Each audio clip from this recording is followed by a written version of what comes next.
하나님의 사랑을 받는 하나님의 자녀입니다. 예, 그리고 각자에게 합니다. 나는 하나님의 사랑을 받는 하나님의 자녀입니다. 그 다음은 뭐죠? 우리는, 다 같이 합니다. 우리는 하나님의 사랑을 받는 하나님의 자녀입니다. 아멘.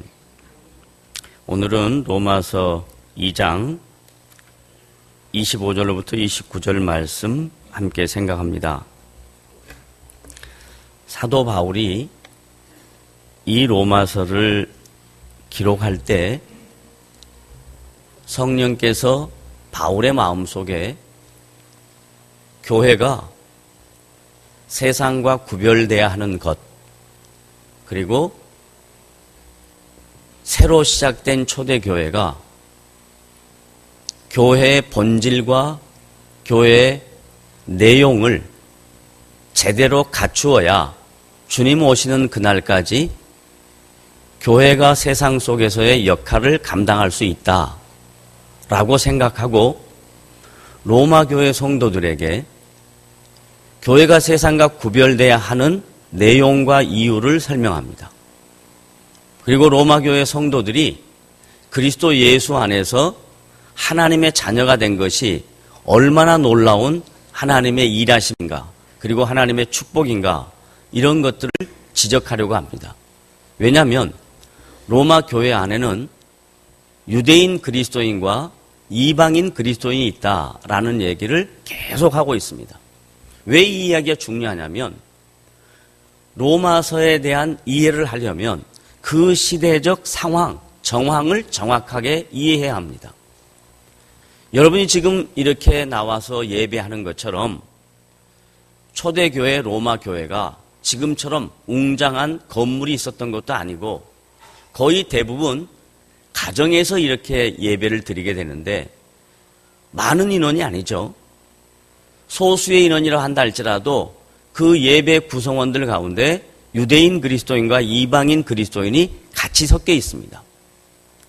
생김새도 다르지만 언어도 다르고 문화도 다르고 전통도 다르고 다양한 다름이 그들 안에 있습니다. 근데 복음은 이 다른 것들을 그리스도 안에서 하나로 만드는 역할이 복음이거든요. 유대인과 이방인이 본질적으로는 서로 대적하며 사는 사람이었지만 복음 안에서는 유대인과 그리스도인이 하나입니다. 다른 민족과 타 민족이, 그리고 동일 민족이 구별이 없이 하나입니다. 다른 언어, 다른 문화, 다른 전통이 전부 다 그리스도 안에서 하나가 되어야 합니다. 그런데 그리스도 안에서 하나 되지 못한 이 로마 교회 안의 문제가 뭐냐면 유대인들에게서부터 출발합니다. 왜냐하면 자기들은 다른 이방인들과 구별된 게 있다라고 생각하는 거예요. 그 구별되는 게 몸의 표징으로 있습니다.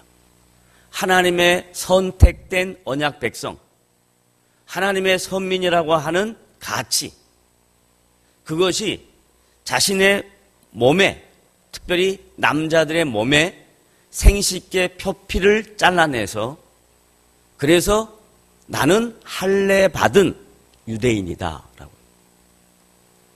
이방인들은 할례를 받지 않았다. 이 할례가 그리스도 예수 안에서는 중요한 게 아닌데 유대인들 입장에서는 매우 중요한 거였다. 그게 선민과 선민이 아닌 백성들의 차이를 드러내는 표징이란 말이죠.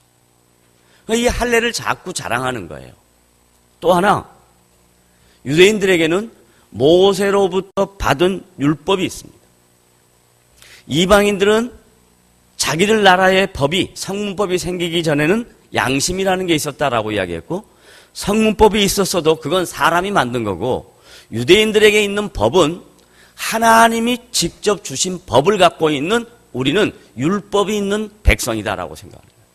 그러니까 유대인들의 삶 속에는 율법과 할례가 다른 이방인들에게, 교회 구성원인 다른 지체들에게 자랑거리가 된단 말이에요. 차별, 나는 너희들과 차별하다, 특별하다라고 얘기하는 거예요. 요즘 표현으로 말하면 로마 교회 안에 유대인 그리스도인이 이방인 그리스도인을 왕따시키는 겁니다.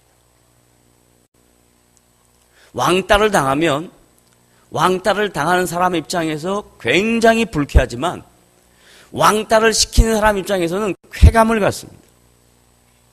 이게 인간들의 모습입니다. 유대인들이 복음 안에, 교회 안에, 그리스도 안에 한 지체인 다른 이방인들에게 우리는 율법과 할례가 있는 그리스도 안에 있는 지체지만 너희들하고는 구별되다. 너희들하고는 뭔가 다르다. 우리는 뭔가 우월하다 하고 쾌감을 느끼고 우월감을 갖고 이방인들은 왕따됨을 느끼는, 그래서 열등의식을 느끼는 그런 모습이 교회 공동체 안에 있었다 이 말이에요. 그러면 우리는 로마 교회가 아닙니다. 그리고 우리는 1세기 성도들이 아닙니다. 그러면 이 말씀은 우리하고 관계가 없나? 전혀 그렇지 않습니다. 왜 그렇지 않은가? 로마 교회나 지금 우리가 살고 있는 이 시대의 교회나 교회 안에는 다양한 사람들이 모입니다.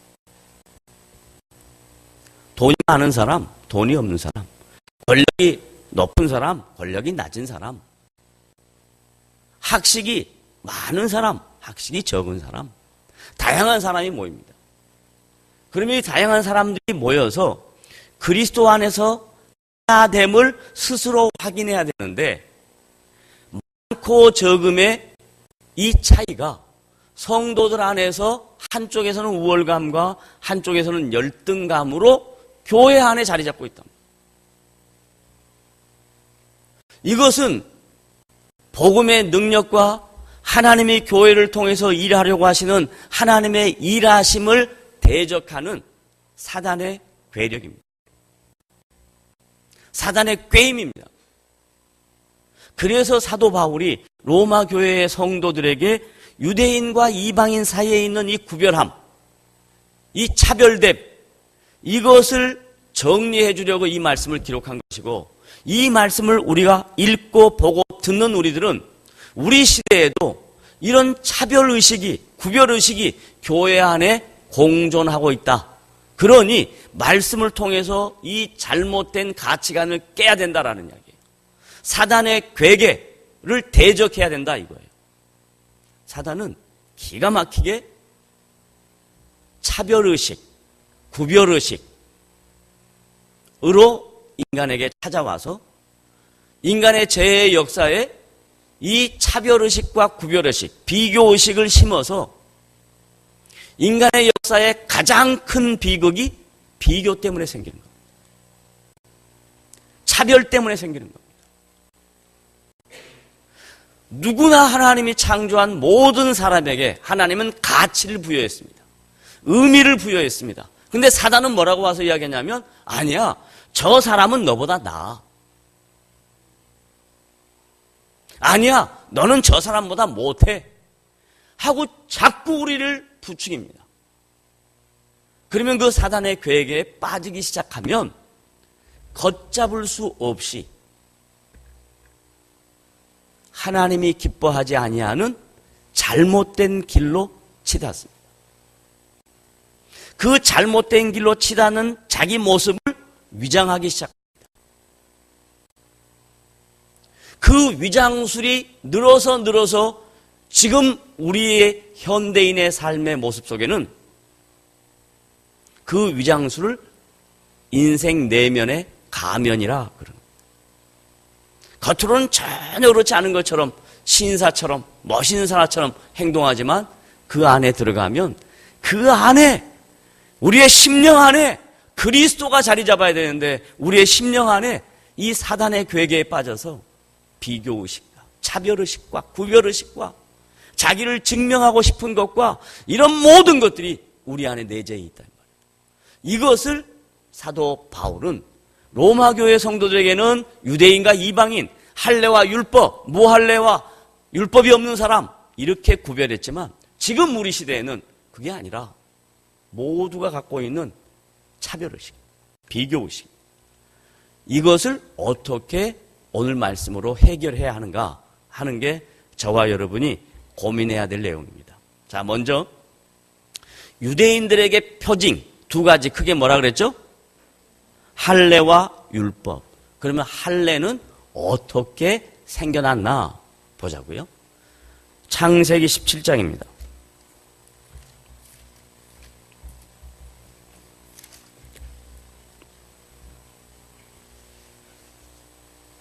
창세기 17장 9절부터 봅니다.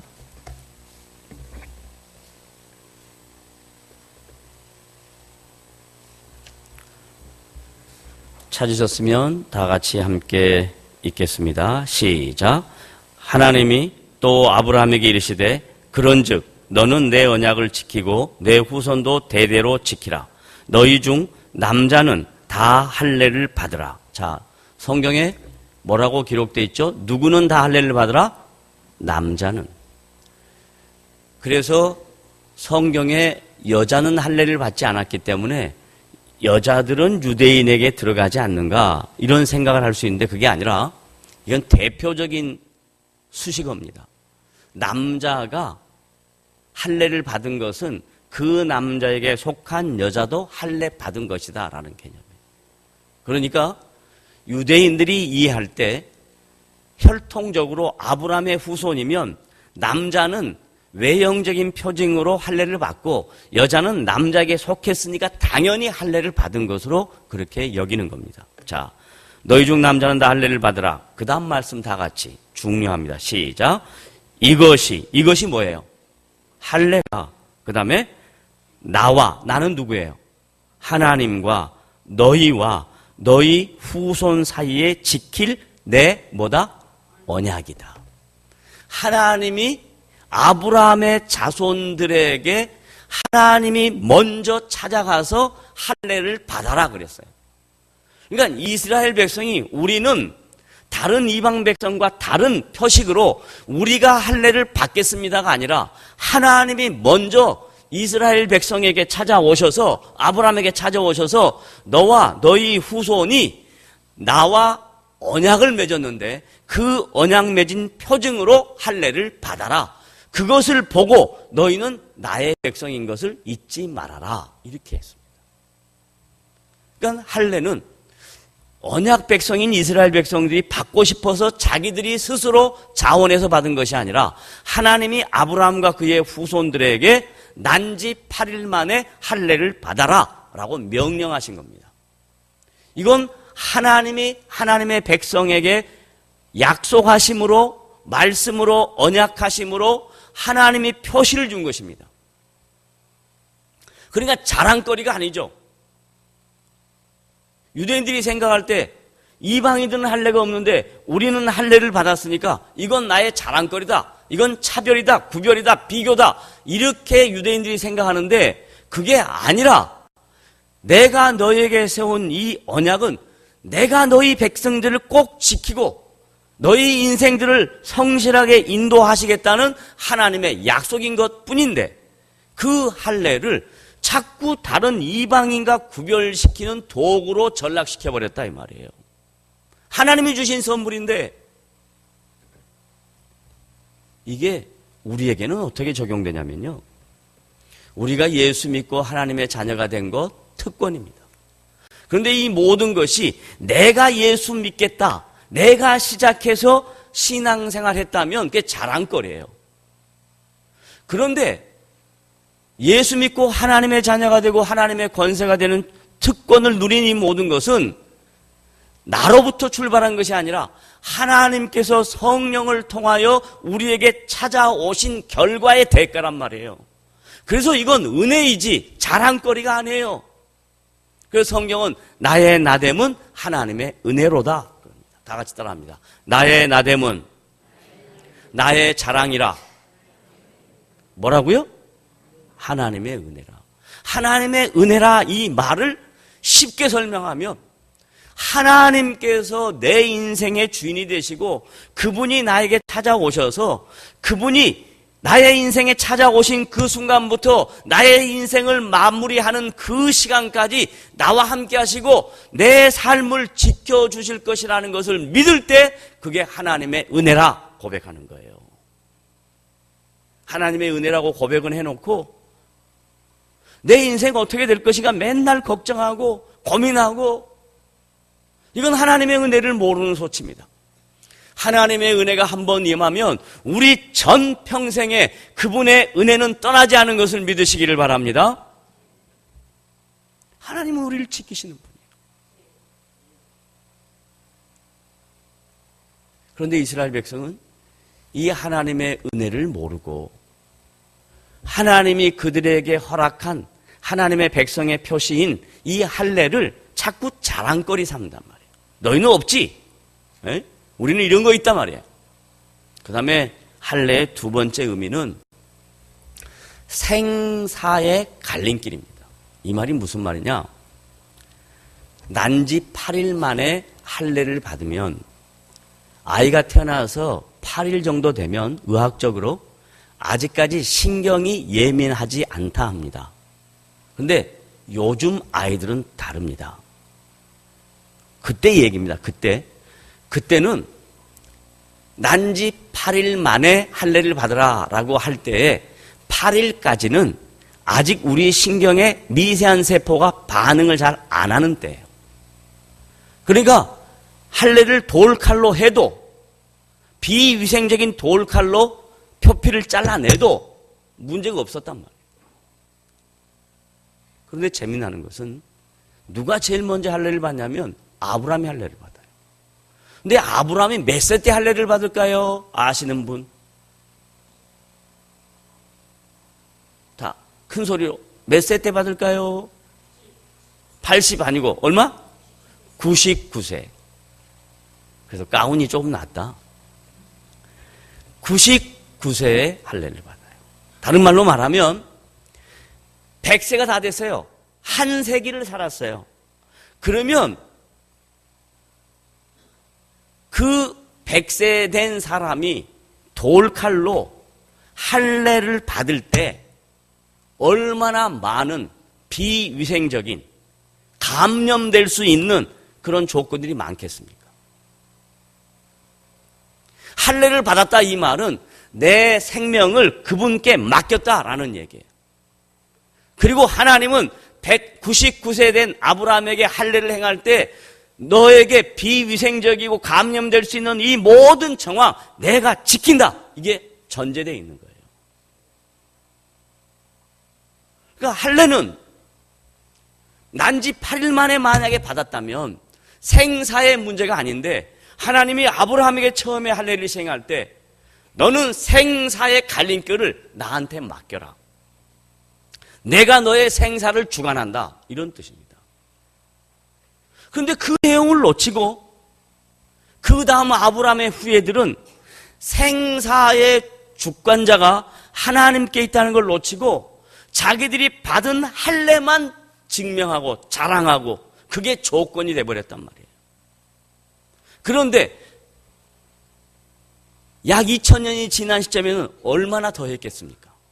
계속의 배타적인 생각이 그들에게 있었을 거 아니에요? 민족적 우월감이 있었을 거 아니에요? 그러니까 로마 교회에 출석한 유대인들 중에 유대인 그리스도인은 예수를 믿고 하나님의 자녀가 되고 그 놀라운 은혜 가운데 들어왔음에도 불구하고 그것은 잊어버리고 맨날 머릿속에 남아있는 건 할례와 율법밖에 머릿속에 안 남아있단 말이에요. 여러분의 신앙생활도 하나님의 은혜가 사라지면 머릿속에 뭐만 남냐면 내가 예수 믿고 하나님께 그리고 교회에 했던 자기 공적만 남아요. 자기 행적만 남아요. 내가 예수 믿고 교회에 이런 유익을 끼쳤는데, 내가 예수 믿고 교회에 이런 대단한 일을 했는데, 하나님의 은혜가 사라지면 자기가 한 일만 기억나는 거예요. 따라하세요. 하나님의 은혜가 사라지면 내가 한 일만 기억난다. 거꾸로 뒤집으면 내가 한 일이 기억나지 않으면 뭐가 살아있는 거예요? 하나님의 은혜가 살아있는 거예요. 이건 똑같아요. 여러분이 주의 나라와 영광을 위하여 쓰임받은 일이 있었다면, 다른 사람에게 하나님이 쓰이지 않게 하시고 나를 통해서 쓰이게 하셨다면 그게 나에게 허락한 은혜였구나, 이런 마음으로 신앙생활을 해야지. 내가 교회를 위하여 뭘 했는데 그러면 유대인하고 똑같이 나는 할례를 받았는데, 나는 율법을 갖고 있는데 그런단 말이에요. 근데 문제는 뭐냐? 율법도 하나님이 모세를 통해서 주셨고 할례도 하나님이 언약의 표징으로 주셨는데 그것들을 자랑만 했지 그 내용을 실천하진 않아요. 율법이 있는데 율법은 지키지 않아요. 할례를 받았는데 무할례자 같이 한단 말이죠. 이게 무슨 의미가 있냐? 이걸 우리식 표현으로 이야기해 볼까요? 예수를 믿고 교회에 나와서 직분을 받고 대단한 이름 호칭들을 갖고 있는데, 그런데 예수 믿는 사람으로서의 영향력과 하나님의 나라를 위하여 복된 가치는 전혀 드러나지 않는, 그게 무슨 유익이냐 이 말이에요. 직분이 무슨 유익이냐? 이 말을 유대인들에게만 한 말로만 생각하고 나하고는 관계없다, 그렇다면 성경에 뭐하러 써놨겠어요? 우리가 지금 21세기에 이 로마서를 읽을 때 이 읽는 이 말씀이 나와 무관하다면 그건 성경 말씀이 아닙니다. 시간과 공간과 구별 없이 이 하나님의 말씀은 초대교회 때나 지금이나 동일하게 적용하는 것입니다. 그래서 오늘 우리는 이 말씀 앞에 섭니다. 유대인들의 그런 허물과 연약함이 나에게도 있을 수 있는 허물과 연약함은 뭘까 하는 거예요. 그 다음 본문으로 다시 돌아갑니다. 26절입니다. 다 같이 함께 읽습니다.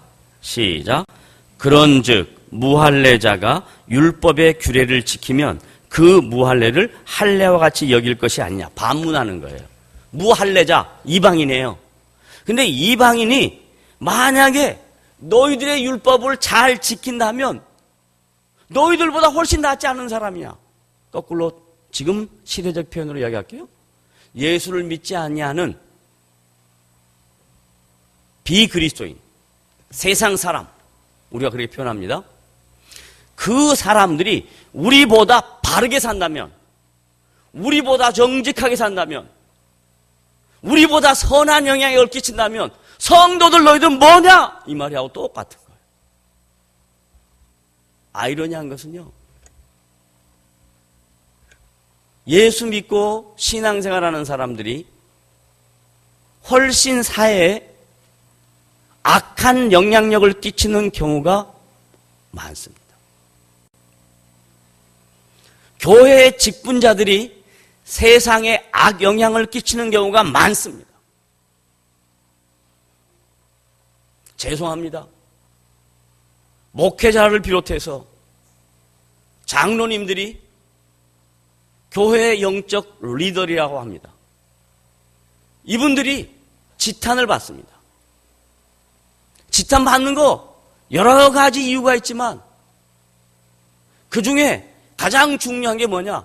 요즘 세상의 가치가 전부 다 물질이니까 이 물질 때문에 그렇습니다.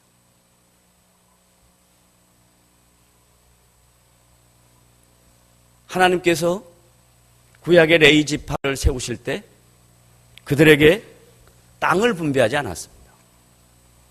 다른 말로 말하면 먹고 사는 것이 주 목적이 돼서는 안 된다라는 얘기예요. 그럼 레위 지파는 어떻게 살았냐? 11지파가 먹여 살렸습니다. 그것을 신약적으로 해석하면 예수 그리스도 안에는 지파가 없습니다. 그리스도 예수 안에는 모든 사람이 다 하나입니다. 근데 하나님께서 목회자라는 역할을 부여했습니다. 그러면 이 목회자는 구약의 레위 지파와 동일하냐? 그러지 않습니다. 왜냐하면 모든 지파가 그리스도 안에서 하나가 됐기 때문에 신약에서 목회자는 레위 지파가 아닙니다. 그런데 역할은 구약의 레위 지파처럼 감당해야 될 역할이 있습니다. 세상 사람들처럼 물질이 주인이 되어서 그 물질을 쫓아가는 그런 사람이 아닙니다. 목회자는 하나님의 말씀을 전달해야 될 책임이 있습니다. 그 역할이 있습니다. 그거만 하나님이 맡기신 거지 그 외에 다른 건 맡기지 않았습니다.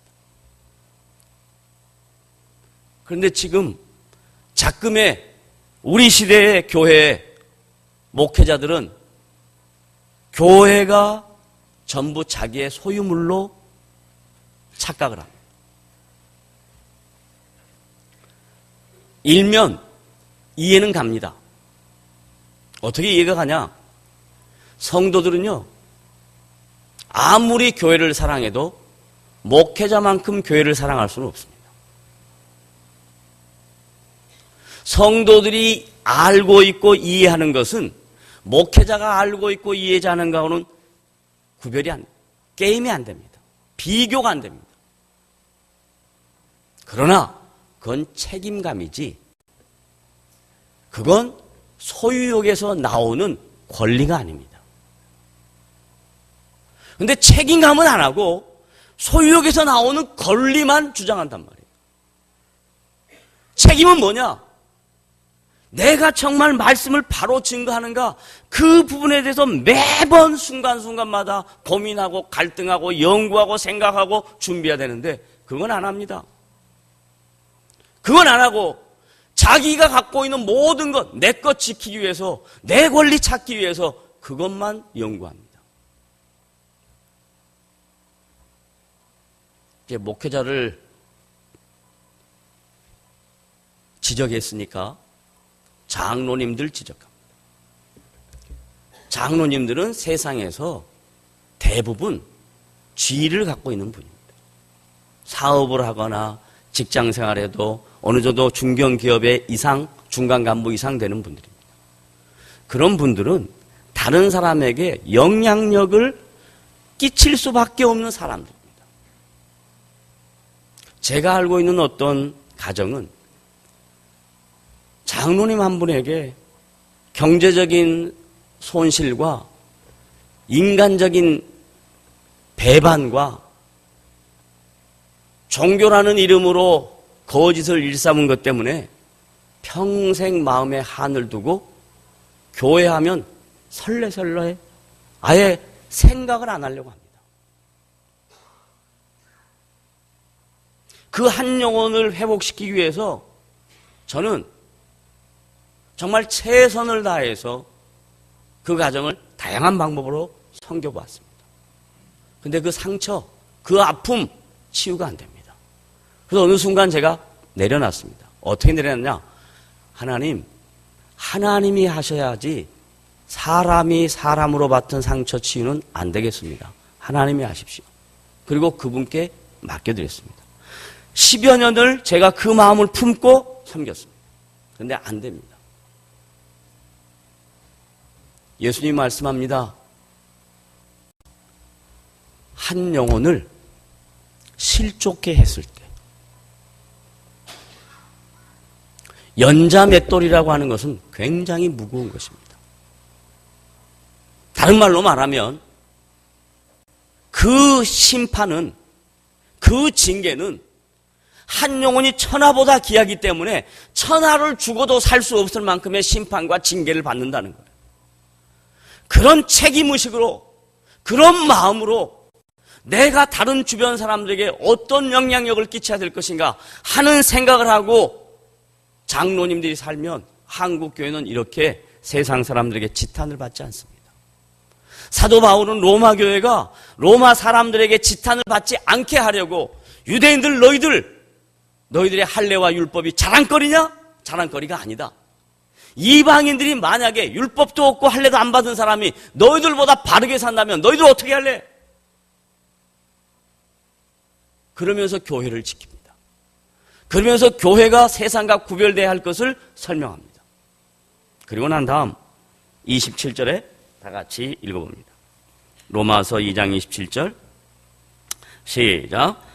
또한 본래 무할례자가 율법을 온전히 지키면 율법 조문과 할례를 가지고 율법을 범하는 너를 정죄하지 않겠느냐?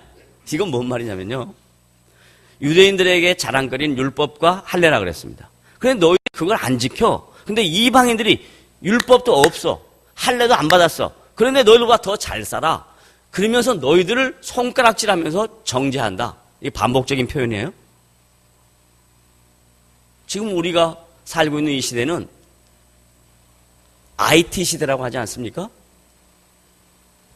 제가 수요일날 저녁에 이런 미스테이크 했습니다.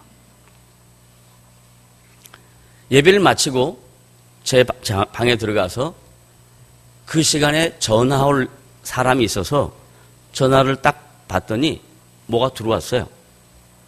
그래서 이렇게 보니까 카톡이 들어왔어요. 그래서 카톡을 딱 열어봤더니 친구 목사님한테 온 카톡입니다. 윤창중 자택에서 숨쉰 채 발견, 이렇게 들어온 거예요. 근데 저는 그걸 빨리 보느라고 놀래가지고, 윤창중 나오니까 놀래가지고 숨쉰 채를 숨진 채 이렇게 본 거예요. 그리고 나와가지고 성도들한테 여러분 윤창중 씨가 자택에서 커밋 슈사이드 했답니다. 자살했답니다. 그리고 다시 들어가가지고 그 목사님한테 그런데 왜 뉴스에는 안 뜨지? 그랬더니 저한테 다시 카톡이 왔어요. 자막을 잘 읽어보삼. 읽어보니까 숨쉰 채 발견, 이렇게 돼 있더라고요. 뭔 이야기 하려고 이 말 하는 줄 아세요? 지금 우리 시대는요, 어떤 사건 하나라도 인터넷에 한번 딱 뜨기 시작하면 순식간에 전국에 있는 사람이 다 합니다. 교회의 허물만 찾아다니는 살쾡이가 있어요. 한국교회 문제만 파헤치고 다니는 그게 살쾡이네. 파파라치가 있어요. 그래가지고 인터넷에 엔티 크리스찬 하는 세력들이 거기에 계속 정확하지도 않은 정보들을 막 그대로 쌓아 올립니다. 그러면 그걸 본 사람들은 확인도 안 해보고 저처럼 뭐였죠? 숨쉰 채를 숨진 채로 이렇게 잘못 오인하고 얼마나 많은 말들을 만들어내는지. 그래서 완전히 세상이 한순간에 진리와 비진리가 한순간에 바뀌어버립니다. 진짜와 가짜가 한순간에 바뀌어버립니다. 이것이 바로 현대의 표상입니다. 포스트 모더니즘입니다. 가치와 제도와 질서를 전부 다 부정합니다. 그리고 내가 알고 있는 의견, 내가 알고 있는 지식, 내가 생각하고 있는 체험, 내가 판단한 결과들 가지고 그걸 진리라고 인정합니다. 그리고 그걸 조장합니다. 그런 시대에 우리가 살고 있거든요. 그러면 그럴수록 교회와 성도는 본분을 다해야 된단 말이에요. 사도 바울이 너무너무 안타까워서 로마 교회가 이렇게 양분화돼서는 안 된다. 유대인 그리스도인이면 뭐고 이방인 그리스도인이면 뭐냐? 우리는 그리스도 안에서 하나다라고 얘기하는 거예요. 장로교면 뭐고 침례교면 뭐예요? 그리스도 예수 안에서 우리가 하나란 말이에요. 바른 신앙만 고백한다면 전제입니다. 그런데 교회는 하나라고 하는 그런 WCC 단체가 있습니다. World Church of Council이라는 단체가 있어요. 그 단체가 11월 달에 부산 백스코에서 세계 교회 협의회라는 명칭으로 큰 회의를 합니다. 근데 거기서 말하는 교회는 제가 말하는 교회와는 다릅니다. 그 사람들이 말하는 교회는 기독교도 타 종교의 하나다라고 얘기합니다. 모든 종교에는 구원이 있다라고 이야기합니다. 이걸 가리켜서 범신론이라 얘기합니다. 제가 말하는 교회 기독교는 범신론을 이야기하지 않습니다. 성경에서 말하는 교회는 그리스도 예수가 이 교회의 머리가 되며 이 교회는 하나님의 말씀으로 세워지는 것이 교회입니다. 그 사람들은 교회를 뭐라고 이야기하냐? 다른 타종교하고 대화해야 되는 그런 종교라고 이야기합니다. 기독교는 종교가 아닙니다. 기독교는 기독교일 뿐입니다. 타종교를 인정하지 않는단 말이 아니라 타종교를 종교로 인정하지만 그 안에 진리와 구원은 없는 것을 공포합니다. 근데 그 사람들은 그 안에 다 진리가 있고 다 구원이 있다고 해요. 한국에 아주 유명하신 대목사님도 동국대 강연에 가가지고 불교에도 구원이 있다 이런 막말을 하고, 이게 지금 한국교회 실정이에요. 세상 사람들은 모르니까 그런 말하면 불교에도 구원이 있나 보다 이렇게 생각합니다. 지금은 사도 바울이 지적하는 거예요. 로마 교회가 교회로서의 모습을 제대로 갖추어야 주님 오시는 그날까지 교회가 이 세상에서 전통성과 역사성과 거룩성을 갖고 이 교회가 세상과 구별되는 존재인 것을 드러낸다라고 가르치는 겁니다.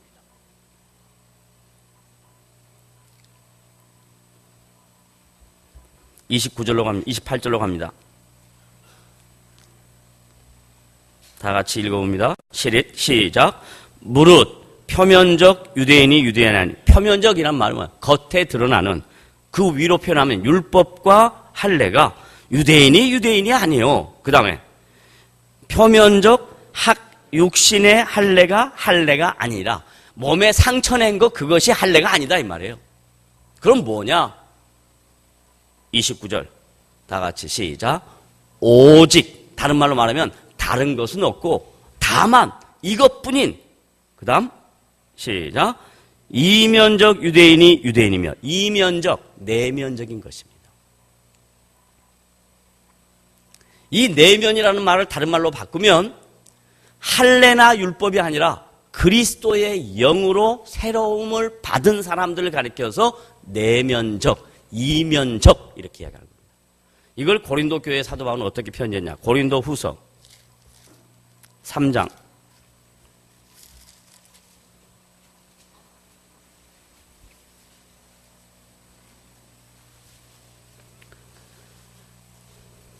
6절. 그가를 예수님이 합니다. 고린도후서 3장 6절 시작. 예수님이 또한 우리를 새 언약의 일꾼 되기에 만족하게 하셨으니 율법 조문으로 하지 아니하고 오직 뭐요? 다만 영으로 함이니, 율법 조문은 죽이는 것이요 영은 뭐다? 살리는 것이다. 이 영은 누구냐? 예수 그리스도입니다. 예수 그리스도만이 우리를 살리는 것이지 율법이나 할례가 살리는 게 아니다 라고 이야기하는 거예요. 조건이 살리는 게 아니다라고 이야기하는 거예요. 하나 더 찾아봅니다. 갈라디아서 뒤에, 바로 뒤에 갈라디아서 6장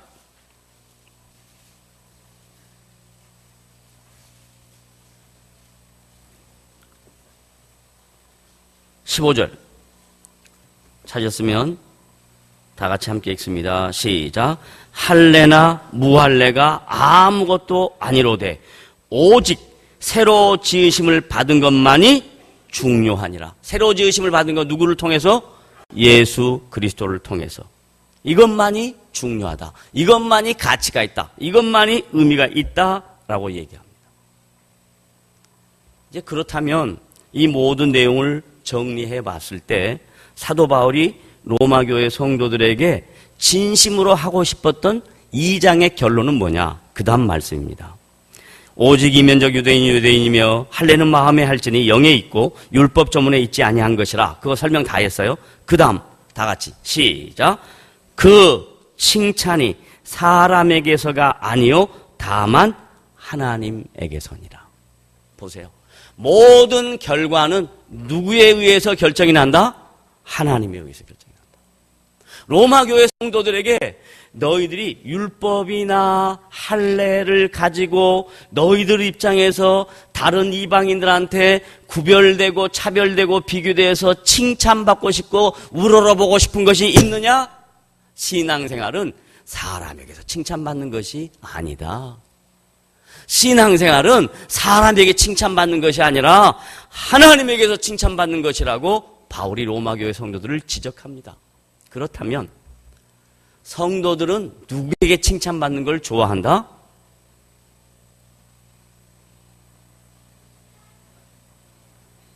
웃기는 소리 하네.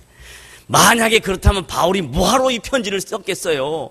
로마교회 성도들이 자기가 성도이고 자기가 교회의 구성원이고 이런 모든 것들을 같은 구성원인 이방인들 앞에서 인정받고 칭찬받고 싶어서 나와 너는 다르다 라고 확인받고 싶은 것이 있어서 신앙생활은 사람에게서 칭찬받는 것이 아니라 누구에게서 칭찬받는 것이다? 그럼 이게 로마교회 성도들 뿐이냐고요? 그렇지 않죠. 지금 우리가 살고 있는 이 시대에 수많은 교회가 시름을 앓고 교회가 힘을 잃은 가장 큰 원인이 뭐냐? 사람들이 서로 다른 사람에 의해서 평가를 받고 칭찬을 받고 싶고 인정을 받고 싶고 그러지 않으면 삐지고 그러지 않으면 열등감이 생기고 그러지 않으면 잠을 못 자고 하는 것이 이게 신앙이라 이 말이에요. 사도 바울이 뭐라 그러냐? 이게 무슨 놈의 신앙이냐? 이 엉터리라 라고 하는 거예요. 신앙은 하나님에게서 칭찬받는 거다. 하나님이 기준이다. 하나님만 바라보고 살아라. 뭐 세상 바라보고 사냐? 사람 보고 살지 말아라. 그러는 거예요. 이게 얼마나 어려운 일인지 아십니까? 사람의 눈치를 피하고 사람의 마음 사는 것을 피해가는 것이 얼마나 어려운 일인지 아십니까? 사람은 감정의 동물이기 때문에 다른 사람에게서 인정받고 싶은 것은 인지상정입니다. 그런데 그것은 살아가는 방법이요. 신앙생활의 방법은 아닙니다. 설령 상대방이 나를 이해해주지 못하고 설령 상대방이 나에 대하여 다른 생각을 가져도 내가 주님 앞에서 살아서 주님이 내 삶에 대한 평가를 할 것을 믿고 한 걸음 한 걸음 주님 보고 가는 것이 신앙생활인 것을 믿으시기를 바랍니다. 그렇다고 사람들을 전혀 개의치 말라 이 말이 아니에요. 자기하고 하나님만 통하면 된다 이거 아니에요. 어떤 사람 또 이렇게 이야기하면 그것만 생각해요. 그래 나는 하나님만 보고 살아야지. 하나님이 나를 좋아하니까. 하나님이 날 좋아하면 사람도 날 좋아하는 게 당연한 거예요. 왜냐하면 하나님이 뭐라고 말씀하냐면 너 나한테 인정받기를 원하면 너가 다른 사람한테 잘하라 그런단 말이에요. 네? 에베소서 5장에 가면 18절에 너무 그 다음에 나오는 내용 여러분 너무 잘 알아요. 성령 충만함을 받으라. 얼마나 좋은 말이야. 충만함 받자 주여 아버지. 이게 무슨 성령 충만이야? 성령 충만은 뭐냐면 남편들아 내 아내를 사랑하라. 사랑할 게 뭐가 있어? 에? 결혼하고 몇 개월만 지나면 다 경험하는 내용 아니야. 사랑할 게 뭐가 있어? 그래도 사랑하는 거야. 아내들아 남편들을 큰 소리로 다 같이 여자들만 한번 따라해봐요. 요즘 안 그런 것 같은 데가 시키는 거야. 여자들아 남편들 아니 뭐요? 아내들아 남편을 뭐하라? 모르잖아 봐. 공경하라 공경하라. 존경하라. 왜 그러냐? 그게 하나님이 정해주신 제도니까 그런 거예요. 남자가 잘나서가 아니에요. 자격과 조건이 있어서 그 사람 나한테 존대받을 만하니까 그건 아니에요. 뭐냐? 하나님이 남자에게서부터 여자를 만드셨어요. 이 창조 질서예요. 질서. 그러니까 이 질서를 지키라 이 말이에요. 이 질서를 지키는 것이 교회의 사명이며 이것이 우리가 회복해야 될 내용인데 마지막 때가 되면 될수록 남자는 서열이 4등이야. 이건 웃을 일이 아니고 통곡해야 될 일이에요. 그리스도인들은 회복합시다. 세상의 가치대로 가지 마시고 교회의 가치, 성경의 가치로 돌아오시기를 주님의 이름으로 부탁을 드립니다. 그러지 않으면 저가 필요 없어요. 목사 필요 없어요. 저한테 여자들이, 페미니스트들이 와서 물러가라 물러가라 그래도 웃기지 마라 그러고 싸울 거니까. 왜? 성경 말씀이니까. 제가 무슨 남성 권위주의자 아니에요. 저는 쩔쩔매요. 그러나 질서는 지키자고요. 어떤 중요한 결정할 때 아니야! 이건 말이 맞아! 깜짝하지 말고 있어. 그러면 그렇게 해야 되는 거예요.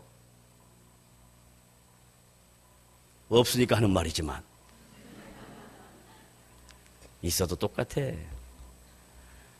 자, 우리가 오늘 말씀을 정리합니다. 사도 바울이 로마서 2장 마지막 결론을 뭘로 짓냐면요, 신앙생활의 결과는 사람에게서부터 오는 것이 아니다라는 거예요. 하나님에게서 우리의 삶의 모든 결과를 그분이 주관하신다라는 거예요. 그것만 알면 유대인들이 자랑할 게 아무것도 없어요. 율법이나 할례 자랑할 필요 없어요. 이방인이 그거 없다고 쫄을 필요 없어요. 우리가 하나님 앞에서, 그리스도 예수 안에서 하나님의 자녀된 우리가 하나님 앞에서 칭찬받을 거예요. 그래서 이런 칭찬받기를 원합니다. 사랑하는 내 아들, 딸들아, 내가 작은 일에 충성했구나. 주님이요, 참 재미나는 표현은 충성이라는 단어를 수식하는 일이 뭐냐면 작은 일입니다. 다른 말로 바꾸면 작은 일에 충성하는 게 쉽지 않다는 얘기예요. 작은 일도 충성할 수 없다는 얘기예요. 그런데 그 작은 일에 충성하면 주님이 잊지 않으시고 과부의 두 랩돈을 지켜보셨던 주님이 여러분의 삶 속에 세밀하게 은밀하게 여러분의 마음의 중심을 꿰뚫는 그분께서 여러분을 다 보고 계십니다. 우리에게는 허물이 있습니다. 우리에게는 연약함이 있습니다. 우리에게는 문제가 있습니다. 그러나 그럼에도 불구하고 우리의 마음의 중심이 주를 향하고 주님 앞에 칭찬받겠다고 서면 주께서 우리를 귀하게 보신다는 것을 잊지 마셔서 주님의 사람 되시기를 주님의 이름으로 부탁을 드립니다. 사람의 사람 되지 마십시오. 주님의 사람 되시길 바랍니다. 기도하겠습니다. 하나님 아버지 감사합니다. 오늘 우리에게 귀한 말씀 생각하게 하시고 나누게 하셨습니다. 이 말씀 듣고 우리의 신앙의 본분과 가치와 내용과 본질을 확인하여 하나님 앞에 서는 저희들 되도록 도와주시옵소서. 귀한 말씀 주신 것 감사하고 예수님의 이름으로 기도드리옵나이다. 아멘.